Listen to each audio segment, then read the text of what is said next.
फैला है क्या? नहीं फैला है।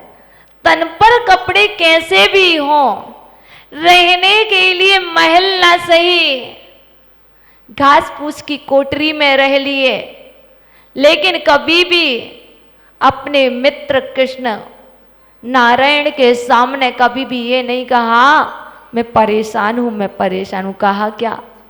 नहीं कहा ना। आज हम उस भक्तम्बर जी के सुदामा से मिलने वाले हैं।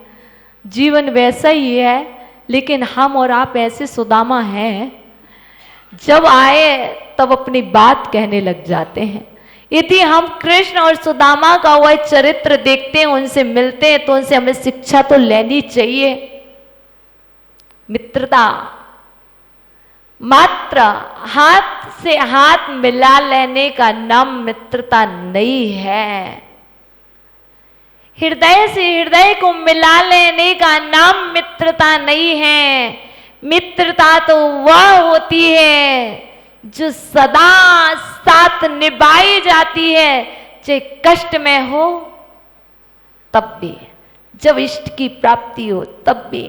लेकिन हमें ऐसे आदर्श वो सुदामा जिनकी मित्रता आज तुम्हारे मस्तिष्क में अंकित है, ऐसे ही एक श्रावक श्रेष्ठी जिनके नाम प्रसिद्ध हुआ है भक्तम्बर जी के सुदामा।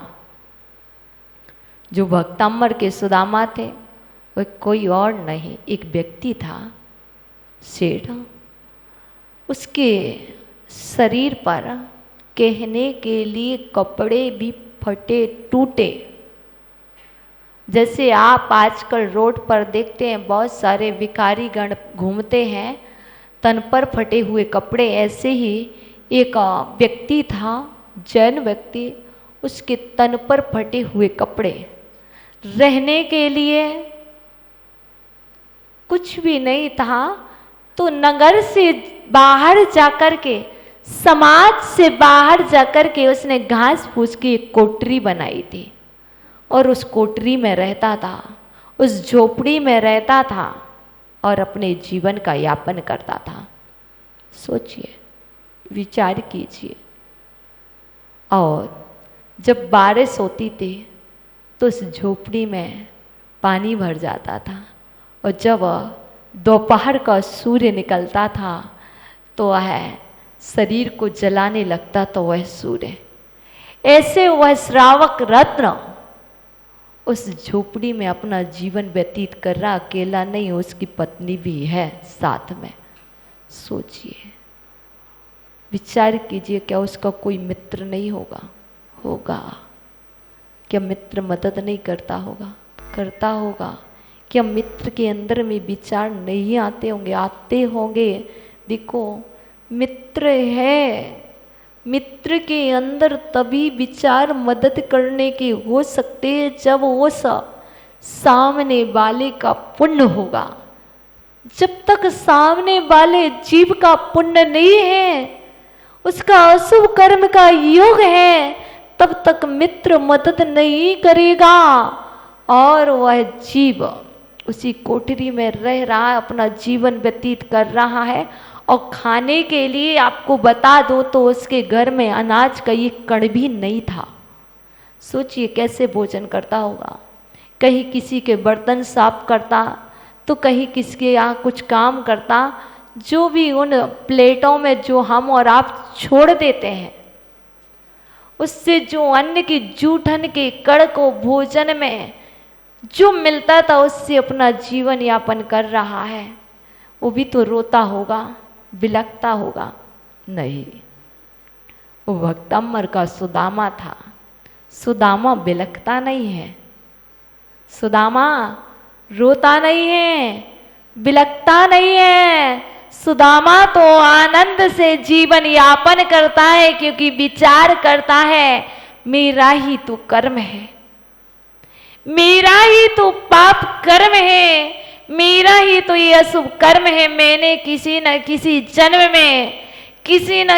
जन्म में अन्न का अनादर किया होगा, मैंने किसी की हंसी उड़ाई होगी, इसीलिए आज मुझे ये सब कुछ प्राप्त हो रहा है। लेकिन देखो, अशुभ कर्म का योग है, एक दिन शुभ में परिवर्तित होगा।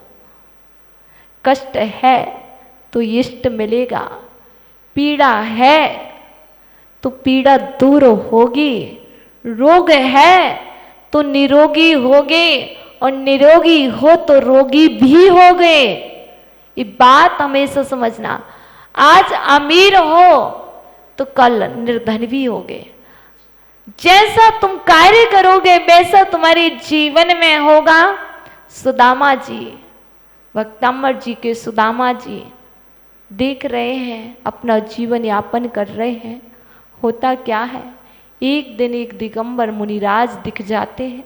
ओह, मेरे से भी कोई गरीब है क्या? मेरे से भी कोई गरीब है?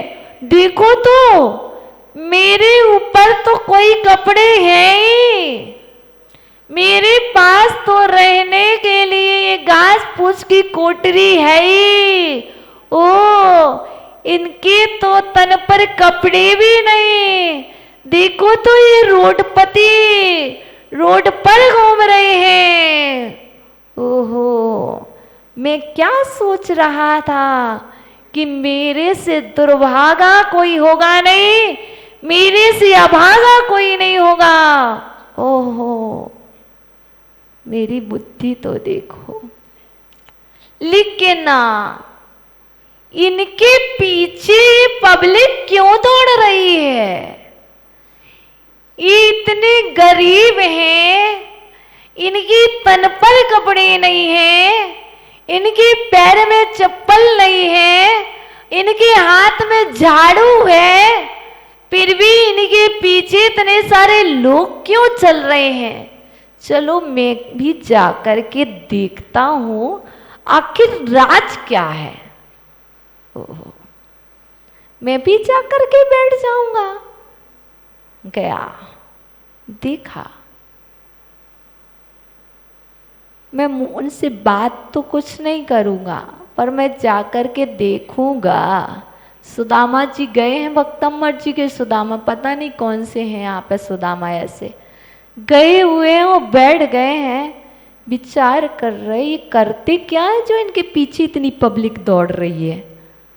बस मुनिराज थे, दिगंबर तपोधन थे, उन्होंने जैसे ही वो भक्तम्बर जी के सुदामा वहाँ पर बैठे, वो श्रावक श्रेष्ठी बैठे, मुनिराज ने अपने ज्ञान से जान लिया ये विचार कर क्या रहा है। और मुनिराज ने सब कुछ जान लिया, क्योंकि व्यक्ति का औरो होता है, व्यक्ति का और उसका फेस। और पहले के मुनिराज तो निमित्त ज्ञानी अवधि ज्ञानी हुआ करते थे, लेकिन आज के मुनिराज तो औरों को देखकर, उसके भावों को देखकर के समझ लेते हैं आप क्या चल रहा आपके अंदर में, आपकी विचार क्या चल रहे, आपके चलने का जो पद्धति है वो बता देती है कि आपके चलने की पद्धति कैसी है, आपके बोलने की पद्धति कैसी है। बस मुनिराज ने समझ लिया, ये परेशान है, ये सोच रहा है कि ये इतने खुश कैसे हैं, ये इतने खुश नसीब कैसे हैं, आखिर में क्यों नहीं। मुनिराज ने कहा उससे, देखो भाई एक काम करो, तुम यहाँ बैठे हो, मैंने सब जान लिया तुम क्या विचार कर रहे थे, मैं ऐसे खुश कैसे। तुम एक काम करो, ये भक्तम्बर स्तोत्र है, ये 26 नंबर काव्य है, तुम इसका पाठ करो। कैसे करो?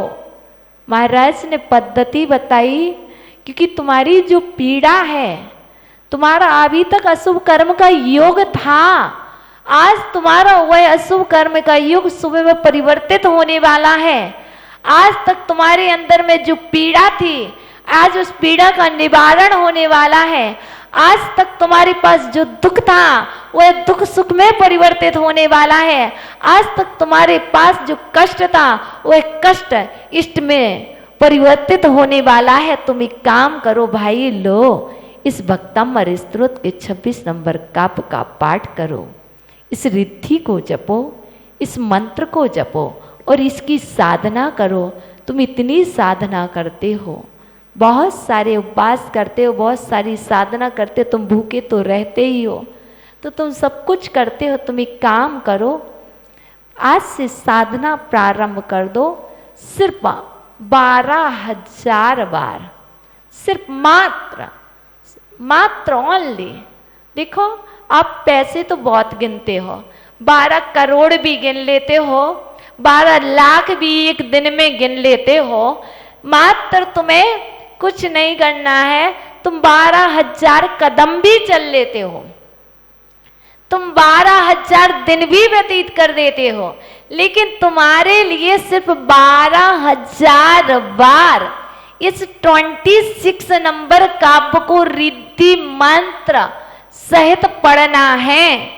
और उस सुदामा जी ने, भक्तंबर के भक्त ने गुरु की बात मान करके वहीं पर एक स्थान पर बैठ करके 26 नंबर काव्य की आराधना की। तुभ्यं नमस्ते भुविना तिहराय नाथ, तुभ्यं नमः क्षितितला मल्लभूषणाय, तुभ्यं नमस्त्रिजगिता परमेश्वराय, तुभ्यं नमो जिन्भवो दधिसोषणाय, ॐ ह्रीं अरहं नमोदित्तितवाडं ज्रों ज्रों नमः, ॐ नमो ॐ ह्रीं श्रीं क्लीं ह्रूं ह्रूं पर्जन शांति व्यवहारे, जयं जयं कुरु कुरु स्वाहा। इस तरह से उस भक्त ने 12,000 बार इस काव्य की रीति मंत्र की साधना पूर्ण की। और जब साधना पूर्ण हुई, जब वह वापस अपनी कोठरी की ओर चला, झोपड़ी की ओर चला, उस स्थान पर भक्तंबर स्तोत्र के 26 नंबर काव्य के प्रभाव से उस झोपड़ी के स्थान पर एक बहुत प्यारी सी हवेली बनी हुई मिली। और भक्तंबर स्तोत्र जयवंत हुआ। वो गुरुदेव, वो दिगंबर तपोधन का जयकारा हुआ। इसलिए भक्तंबर स्तोत्र में सब है, क्योंकि घूरे के भी दिन पलट जाते हैं। तो आप चिंता ना करें, आपके भी दिन बदलेंगे। चलिए अब हम चलते हैं, क्योंकि इस काव्य की आराधना लाल रंग के वस्त्रों से की जाती है। इसलिए जो करना चाहे करे, जीवन में शांति आएगी। तो चलिए हम कल पुनः फिर मिलेंगे संध्याकालीन सत्र में।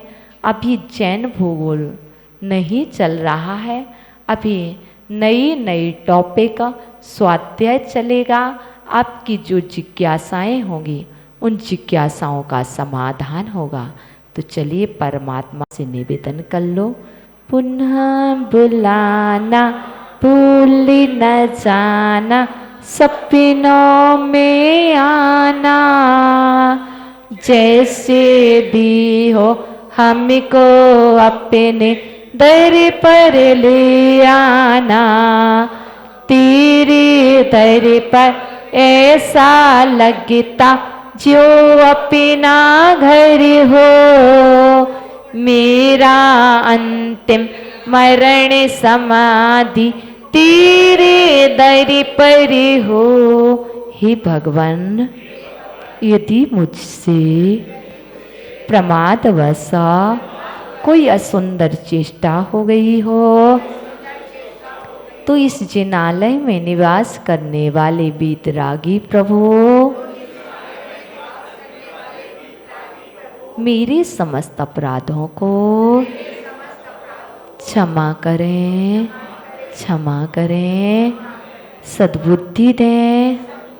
नमोस्तु भगवान, नमोस्तु आचार्य भगवान। प्रिय आत्मन, हे जिनेन्द्रवाणी, आगमवाणी, तीर्थंकरवाणी, सद्वाणी, गुरुवाणी त्वमेव जयतो त्वमेव जयतो त्वमेव मम कंठा आगच्छतु आगच्छतु आगच्छतु। प्रिय अद्वैत भक्तमृत स्त्रोत के माध्यम से हम सभी आज 27वें काव्य में प्रवेश कर रहे हैं। आचार्य भगवान मानतुंग स्वामी कहते हैं, शत्रुओं को उन्मूलित करना है तो भक्ति करो, गुणों को प्राप्त करना है तो भक्ति करो, और अवगुणों को प्राप्त करना है तो निंदा करो। गुणों को गाने से गुणवान बनते हैं और अवगुणों को निहारने से, निंदा को करने से हम मित्र नहीं बनते हैं, शत्रु बनते हैं। बनना तुम्हें है, बनाना तुम्हें है, करना तुम्हें होगा। निमित्त प्रभु होंगे और निमित्त वक्तमृत स्त्रोत होगा। यह 27 नंबर का काव्य है। इस काव्य में आचार्य भगवान मानतुंग स्वामी प्रभु वीतरागी देव से कह रहे हैं, हे प्रभु, इसमें क्या आश्चर्य है कि गुणों को अन्य जगह स्थान नहीं मिला था, इसलिए संपूर्ण विश्व के गुण आप में समाहित हो गए। लेकिन प्रभु, दोषों ने स्वप्न में भी आपका मुखड़ा नहीं देखा, आपको निहारा नहीं, क्योंकि दोषों के लिए अन्यत्र भारत देश में और इस विश्व में स्थान मिल गया था। इसलिए ही प्रभु, पूरे विश्व के संपूर्ण गुण आप में समाहित हो गए और दोषों को अन्य स्थान मिल गया था। तो संपूर्ण दोष इन भारतवासी, इस संसारवासी, व्यवहार नए वासियों के अंदर संपूर्ण दोष और निश्चय नए आभासियों के अंदर ये संपूर्ण दोष समाहित हो गए। देखो देखो, जानो, जाने दो।